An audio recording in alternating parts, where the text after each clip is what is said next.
இன்றைக்கி ஸ்பெஷல் பார்த்திங்கன்னா ஒரு மீன் குழம்பு தான். இது வந்து பார்த்திங்கன்னா நல்லா பாறை மீன் குழம்பு, நல்லா பாறை மீன் வச்சு செஞ்சுருக்கோம். பாருங்கள், சூப்பராக இருக்குது. மாங்காய் போட்டு இதோட ரெசிபி வேணும்னா மீன் குழம்புன்னு சொல்லுங்கள். இதோட ரெசிபி நான் உங்களுக்கு கூடிய சீக்கிரம் போடுறேன்.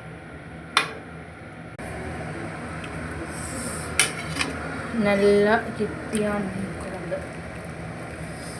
பார்க்கவே சூப்பராக இருக்குது. நல்லா மாங்காய் போட்டு வச்சுருக்கோம்.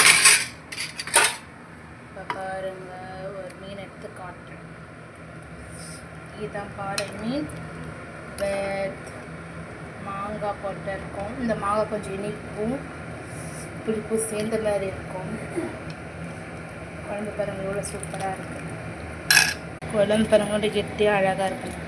உங்களுக்கும் இந்த ரெசிபி வேணால் சொல்லுங்கள். ரொம்ப கஷ்டம்லாம் கிடையாது, ரொம்ப ஈஸி தான், வீட்டில் செய்கிற முறை. உங்களுக்கும் இந்த மீன் குழம்போட ரெசிபி வேணும்னா சொல்லுங்கள். ரொம்ப கஷ்டம்லாம் கிடையாது, நம்ம நார்மலாக வீட்டில் செய்கிற வேண்டியதுதான். பட் பக்குவம்னு இருக்குல்ல, எந்தெந்த பொருள் ஒன்றா வதக்கணும், அந்த பக்குவத்தை பொறுத்து தான். உங்களுக்கும் இந்த மீன் குழம்போட ரெசிபி வேணும்னா மீன் குழம்புன்னு கமெண்ட் பண்ணுங்கள். நான் உங்களுக்காக வீடியோ கூடிய விரைவில் போஸ்ட் பண்ணுறேன். See you in another video. Bye. வேறு என்ன மீன் குழம்போ வேறு ஏதாச்சும் குழம்பு செய்யணுன்னா சொல்லுங்கள், நான் உங்களுக்காக போஸ்ட் பண்ணுறேன். பாய்.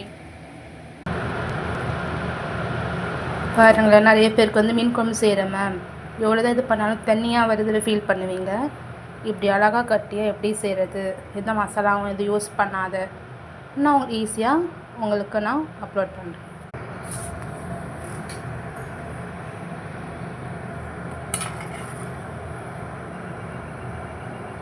பாருங்கள், அந்த மாங்காவோட மீனும் பாருங்கள், குழம்பு கலரையும் பாருங்கள், ரியலாக சூப்பராக இருக்கும்.